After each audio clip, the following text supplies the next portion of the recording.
Everything rises and falls on leadership. The ability to lead well is fueled by living your cause and purpose. This podcast will equip you with the tools to do just that. Live and lead with cause and purpose. And now, author of the book, The Anatomy of Leadership, and our host, Chris Como. Hello and welcome. I'm very excited today. We have two guests. I have a good friend, Kathleen Benton, who's the Chief Executive Officer of Hospice And Savannah, Inc., and Teri Yarbrow, who's the founder of Creating Awe and the president of Magic VRX, and the co-author of the book, which we're going to talk about, Virtual Reality for Serious Illness. Welcome, ladies. It's so good to have both of you. Thanks for having us. Thank you for having us.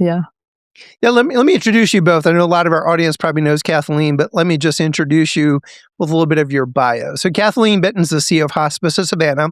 She's deeply involved in the region through volunteer advisory board roles with the technical college system of Georgia's local technical college and Georgia Southern University Waters College Advisory Board, while holding professorships at Armstrong State University, Mercer University School of Medicine, and the Medical College of Georgia.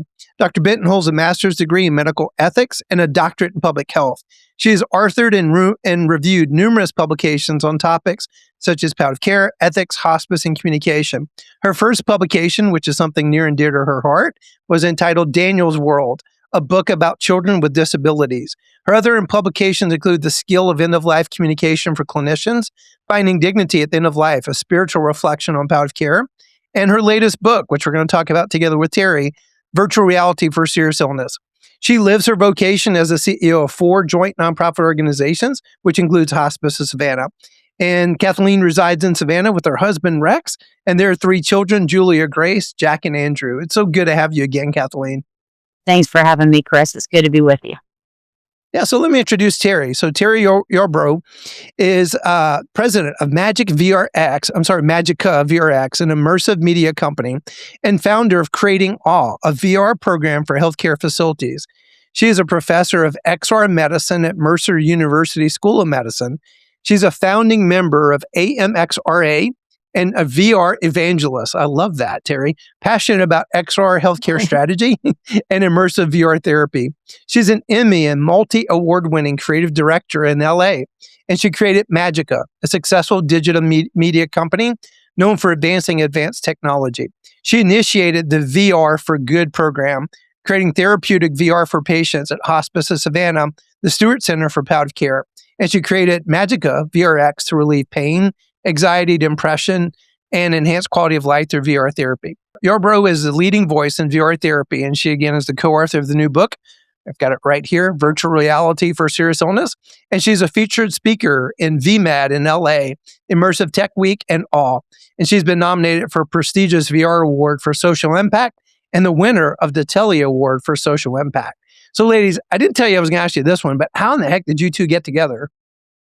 Well, Teri was actually a volunteer at Hospice Savannah when I first started as CEO. And at that point, the company was more focused on fixing financials and remodeling the modeling, as in staffing matrix remodeling, the inpatient unit than it was its allied therapies or any kind of volunteerism. But I really took an interest to all that Teri was doing. Simultaneous to her role as volunteer, she was a professor at SCAD, Savannah College of Art and Design, in immersive therapies. And it just immediately hit me that this is key for our patients in more ways than one. So I think my second month after sifting through financials, I would meet with Teri and say, what can we do more for our patients? And she had a plethora of ideas. That is so cool. Go ahead, Teri. To add to that, Savannah College of Art and Design is a pretty advanced university for creative technologies. And we started the first BFA program for immersive reality in the world, which was very exciting. And I was teaching a class called The Immersive Revolution, which is when I became a VR evangelist, because what would happen during this class is the students are programmed to excel and to win awards and to make games and monetize those games. But the minute we started to look at how VR was being used in medicine, suddenly the light bulbs went off. The students wanted to give back, and where would be the easiest way to do this? I was already doing things with Kathleen at hospice, so we started VR for Good. And it became kind of one of the cornerstones of the SCAD immersive reality program. And we went for 3 years making experiences for palliative patients and hospice patients, and winning awards together with Kathleen. Well, it just makes so much sense. I've known Kathleen as a friend, but also an incredible innovator. And to have SCAD there locally and to have someone like you, Teri, it feels like a match made in heaven. For our listeners, we're going to use the word VR, so virtual reality. We're just going to use that abbreviation probably quite a bit. So ladies, what first convinced you that virtual reality could play a meaningful role in caring for people with serious illness?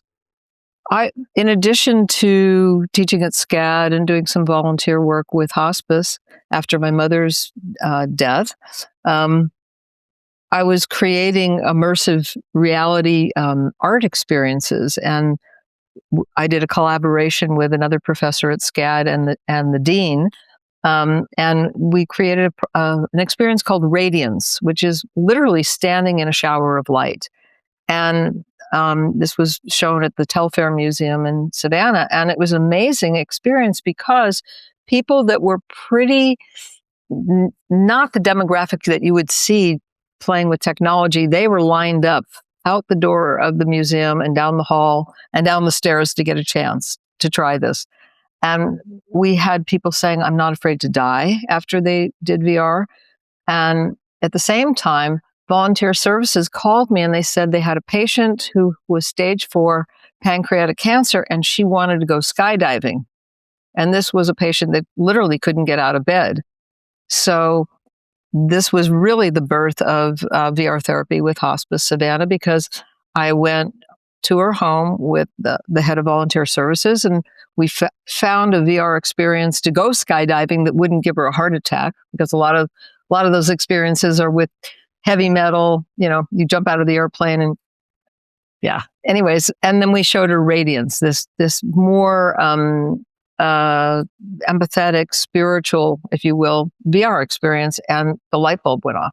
She loved it, and members of her family tried it, and we were like, wow, if we can do this, what more can we do for our patients? That's amazing. Kathleen, go ahead. So for me, it was personal.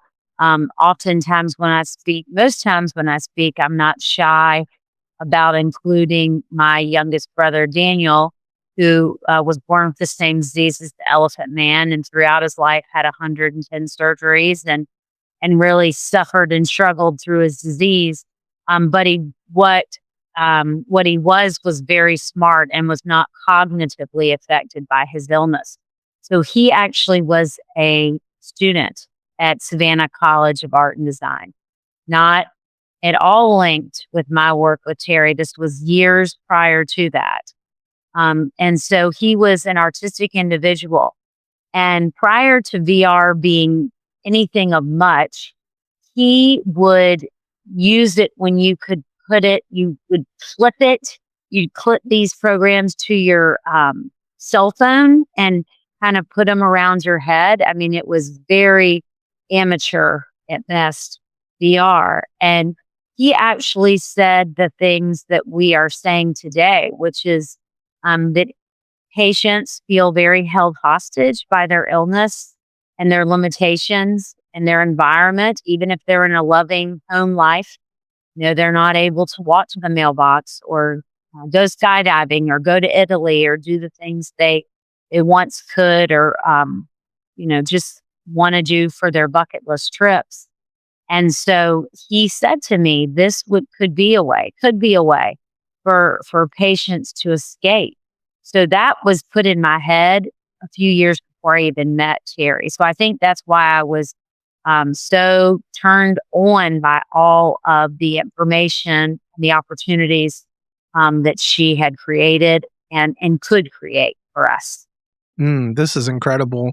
So you have a chapter titled, and by the way, we're going to make sure we include a link to the book, any other links you guys want, your connections. One chapter is titled The Disconnect Between Humanity and Medicine. And unfortunately, I've been getting a front row seat of this lately with a couple of family members going through some pretty serious diagnosis. And you write about the growing disconnect between those two. So how does virtual reality help reconnect patients back with meaning, experience, and maybe even beauty during serious illness? So I think we all see this in medicine if we're rooted in mission, in that we know what regulations and accreditation bodies and documentation standards we're up against.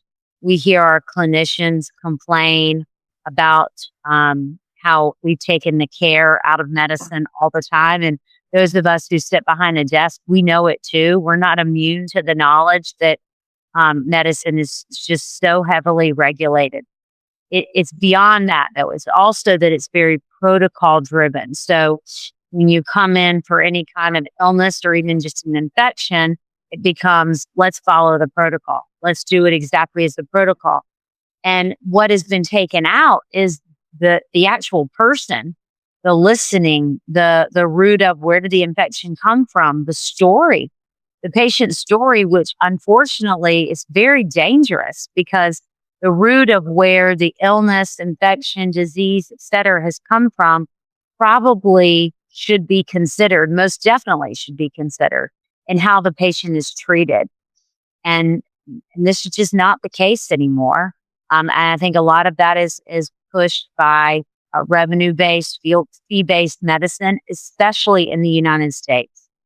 We see less of that. In fact, I just traveled last week to Europe, where I visited clinics in Spain. They have 14 clinics in Barcelona alone that utilize virtual reality in medicine.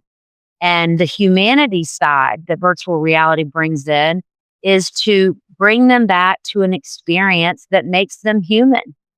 Sometimes that's traveling to a beautiful site. Sometimes it's light-induced therapy that helps you believe there's something more in this universe than just you and your disease and your end. Sometimes it's traveling through a market that you once shopped in and haven't gone in ages because of your disease. It's those day-to-day stories, both small and large, that humanize us. And VR is able to bring these stories back in our patient treatment. So we are able to induce states of spirituality. And that's something I'm sure we'll go into a little more, but it's something that Teri and I learned by mistake. We both went into this because we knew this was something better, something beautiful for patients, and that constituted visits and experience. But what we did not expect to learn is that it would touch on a person's spirituality. And I mean that all encompassing. So it does not matter your beliefs or what, whether you believe in God or what, that does. Every one of us, just by the breath we breathe, is spiritual. And this is a very important proponent or component in illness and in disease. And virtual reality, we are learning, brings that back to the patient. That's incredible. I had my first experience with VR about a year ago, and it was very low level. One of a friend of my kids, which will lead to our next question. Of course, it was gaming, but it was so other than. I mean, it is truly immersive. It gets you outside of just the 2D reality that we live most of our life in. I'm a huge fan of the movie The Matrix. It's like it gets you out of the Matrix.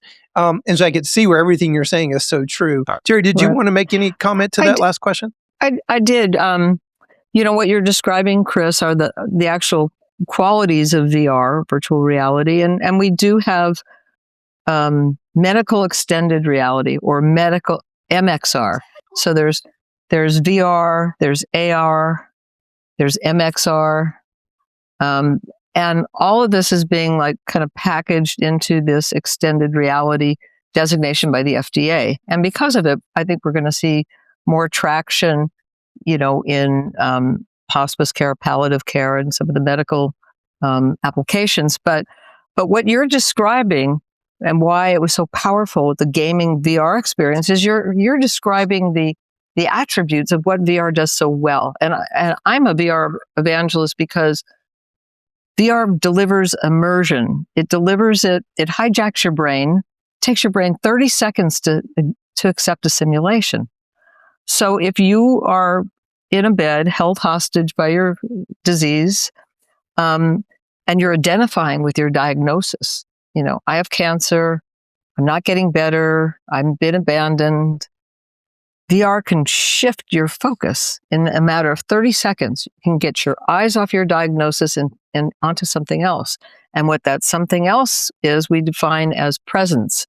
Suddenly, you're no longer in your bed, you're somewhere else. So where are you? You might be on a ship. You might be standing in a shower of light like radiance. You might be moving through that market or visiting Paris. So the first element of VR that's so potent is presence. It transforms your physical being into something else. The second thing is called embodiment. So not only are you changing your visuals, but you are present somewhere else. You are embodying the story, the narrative, the VR world. But the last thing, which I think is the super sauce, is agency. Because suddenly, people that have been robbed of their dignity and their freedom and their ability to do things, they have agency in VR. And that agency might be flying.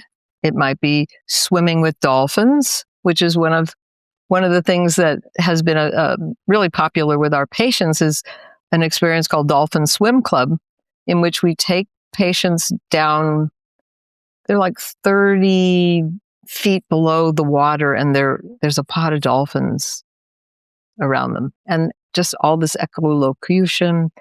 And the thing about it is it calms them down.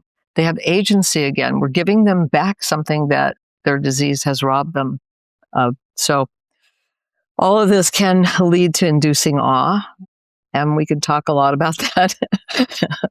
Yeah, I think we're kind of going to get to that. And so that's a good segue, Teri. I feel like you're already alluding to this, but some of our listeners, I know when Kathleen told me about she was working on this project, I think a lot of people think of VR as just gaming technology. So you've alluded to some of this, like the Dolphin Swim Club. What actually happens for these serious illness patients when they put on a headset? What kind of other experiences maybe are we talking about that they're experiencing? So virtual reality, I'm a VR evangelist because virtual reality's inherent quality is immersion. And you have augmented reality, which is viewing digital content, an overlay over reality. And you have mixed reality, which integrates spatial reality, spatial computing with digital content, augmented reality. And then there's also medical extended reality, or XR. XR is like the acronym for all of these modalities. And then the FDA has given a designation, medical extended reality, so that it's like it will be something in the future we'll see that maybe insurance companies will pick up payment on this. Now that it has an FDA designation, it's got a chance to live. I was really moved by what you were saying about that you did some VR gaming. And the thing about VR that's so powerful are these three inherent qualities. One is presence, which enables one to inhabit an experience, for a patient to leave their bed. And neuroscience tells us that virtual reality takes the brain 30 seconds to believe a simulation. That's powerful. A lot of times people are waiting an hour for their medication, right? We can get them there immediately. 30 seconds later, a patient can be out of their bed, metaphorically, and they can be swimming with dolphins. Then the next quality of virtual reality that's so powerful is embodiment, which really gives a patient the ability to inhabit a world. Suddenly, they're no longer identified with their disease. They're engaged in something altogether different. We're taking their identity off, their identification with their diagnosis. We're taking their eyes off of their diagnosis and pivoting it to something else. And then the last quality, and I was saying this before, I think this is the super sauce, is we can give patients back a sense of agency, which disease robs. If a patient can't get up, can't dress themselves, whatever, in VR, they could fly again. They can swim again. They can do simple things. And we do have hand tracking in some of our experiences that can enable patients to get more of a sense of agency. But it's very powerful. That's incredible. I was thinking of just listening to you, Teri, whenever Kathleen and I were talking, gosh, it was well over a year ago, Kathleen, and you mentioned that you were working on this project. And I know where my mind went is where most people, they think of VR, they think of gaming technology. And you just alluded to a little bit of it, Teri. But what actually happens when a patient puts on a headset? What kind of experiences are we talking about? You just alluded to swimming with dolphins. And so either one of you, if you want to take that. Okay, I'll tell you about an ALS patient that we had in hospice. So this is a high school teacher, a science teacher, very bright man who, he's living in a chair. He can't speak anymore. And we could take him kite surfing, windsurfing. We could do things that his body, that his illness had taken away from him. He was very interested in space. And there's a number of David Attenborough experiences where we can take patients to walk on the moon, to experience anti-gravity. Yes, a lot of VR has been gaming, but what we do at Hospice Savannah and at Creating Awe and Magic of VRX is we curate experiences and create experiences that are tailor-made for our patients. Some of them are bucket list experiences. We want to take a patient that's never been to Paris to fulfill, an end wish. So the experiences are varied. We've been focusing a lot on meditative, contemplative experiences, and I really feel like, it's really important for an immersive therapist, a VR therapist, to be sensitive to meeting the patient where they're at. For example, if a patient is really anxious, a meditative experience can really calm them down, can really help the embodiment, to help transform what their illness experience is.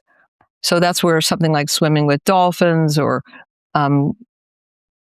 experiencing sea turtles or kayaking in Kauai, things of this nature.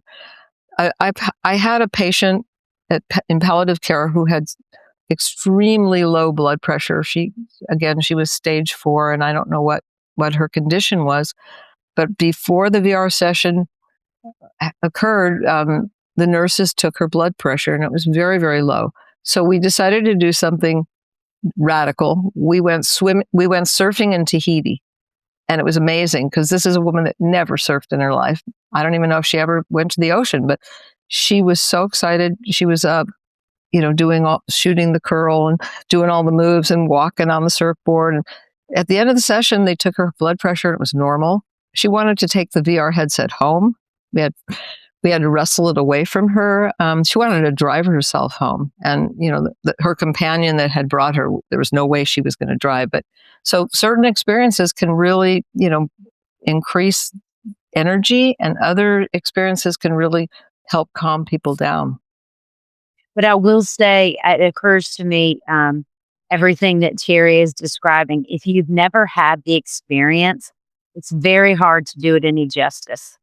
Because when she says meditative and contemplative, you might picture a beautiful setting and you think about it in a non-immersive form.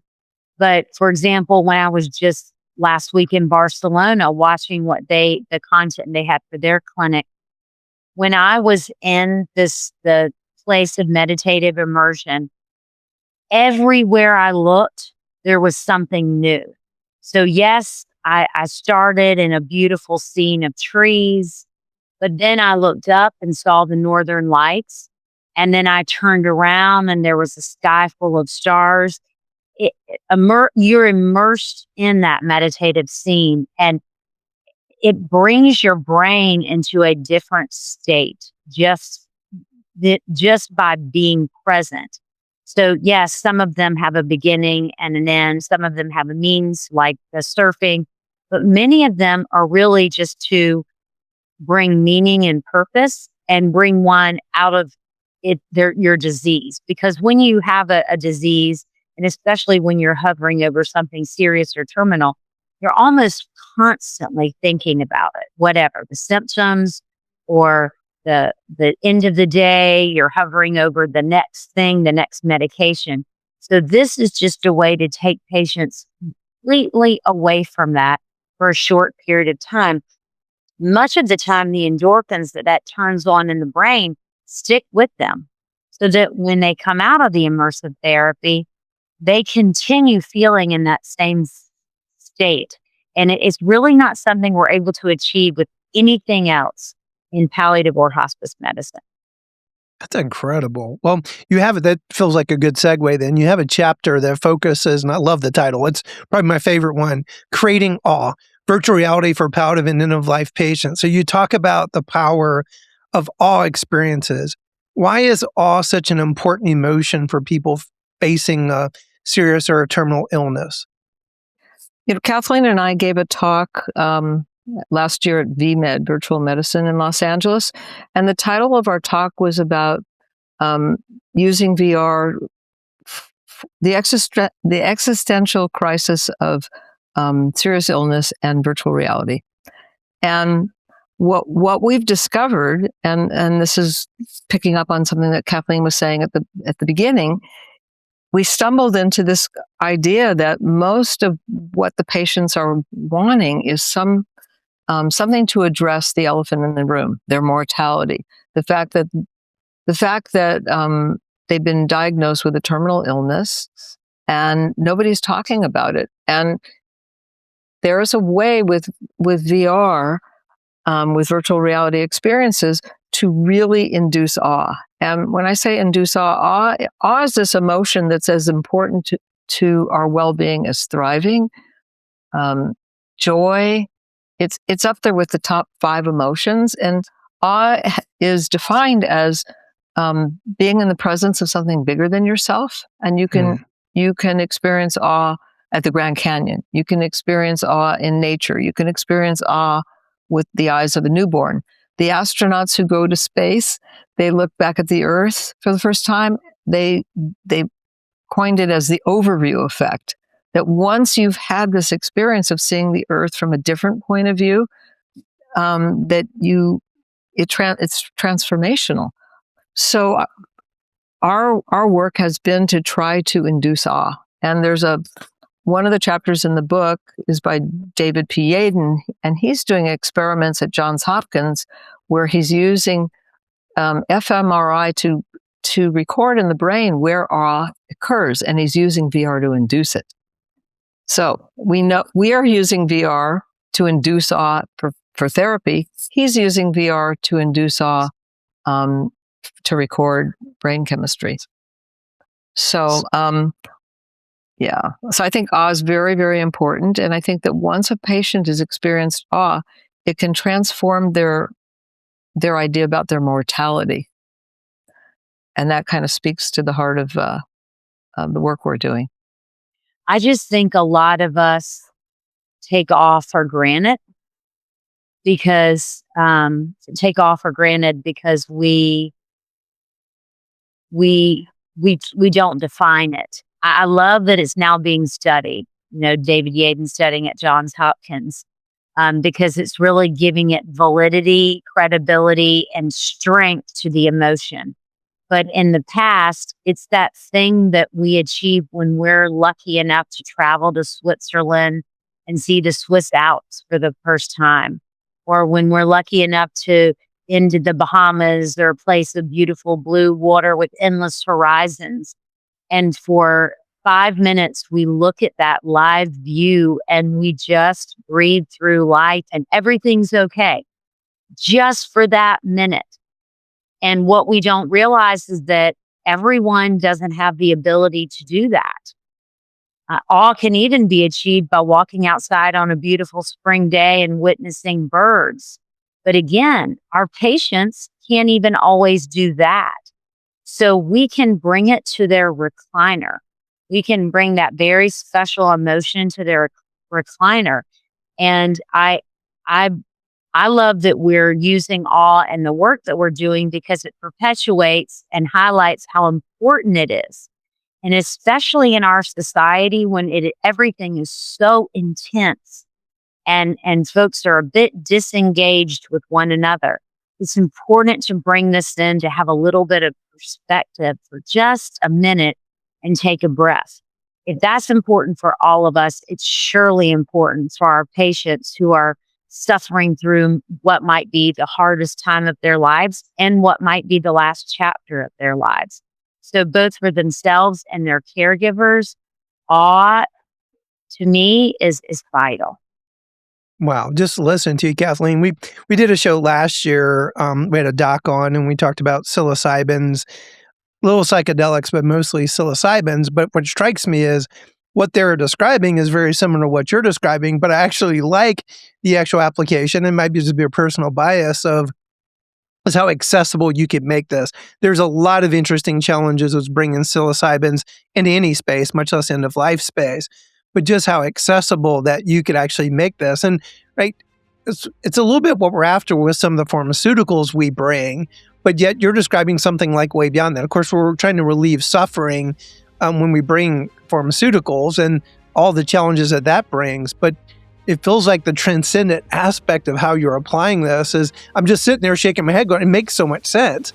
And I just love the fact that how you two have come together and have applied this. And I mentioned to you, Kathleen, I want to connect you with a well-known researcher because I think you're incredible pioneers. And I'd love for this to be available for many people. Don't miss part 2 of this episode coming this Friday.